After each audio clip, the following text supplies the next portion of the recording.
ఇప్పుడు ఎవరైనా CBI officers ఉంటారు కదా! ఎవరైనా తప్పులు చేస్తే వాళ్ళని ఇన్వెస్టిగేషన్ చేసి ఆ రిపోర్ట్ అంతా కూడా కోర్ట్‌లో పెడతారు కదా! సో, అలాంటప్పుడు వీళ్ళే ఆఫీసర్సే ఒకవేళ తప్పు చేస్తే ఎలా?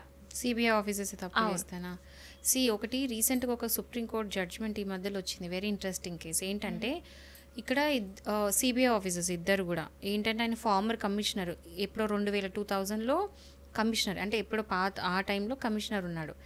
ఆయన పేరు వచ్చేసి Neeraj Kumar, and also inspector కూడా ఉన్నాడు వినోద్ కుమార్ పాండే అని చెప్పేసి. వీళ్ళు తప్పులు చేశారు, ఓకే, ఫ్రాడ్ చేశారు, కొన్ని అఫెన్సెస్ చేశారు.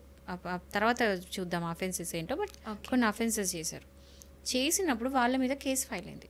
ఒకవేళ సిబిఐ ఆఫీసర్స్ తప్పులు చేస్తే ఎలా?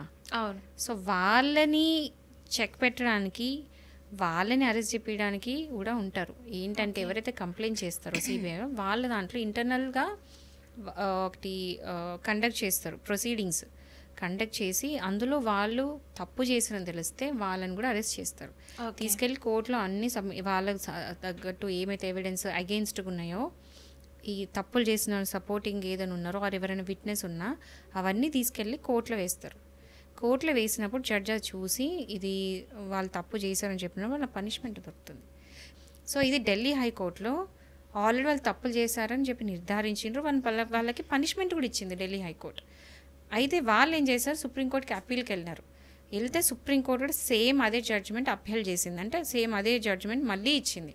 ఓకే. సో అప్పుడు ఏం చెప్పింది అంటే ఈవెన్ ఎవరినైతే తప్పు దొరకబట్టే వాళ్ళు ఉన్నారో వాళ్ళని కూడా దొరకబట్టడానికి కూడా ఉంటారు ఎవరో ఒకరు. సో తప్పులు చేయొద్దు, అది సిబిఐ అయినా ఎవరైనా సరే, పోలీస్ డిపార్ట్మెంట్ అయినా ఎవరైనా సరే తప్పులు చేసినప్పుడు శిక్ష అనేది పడుతుంది.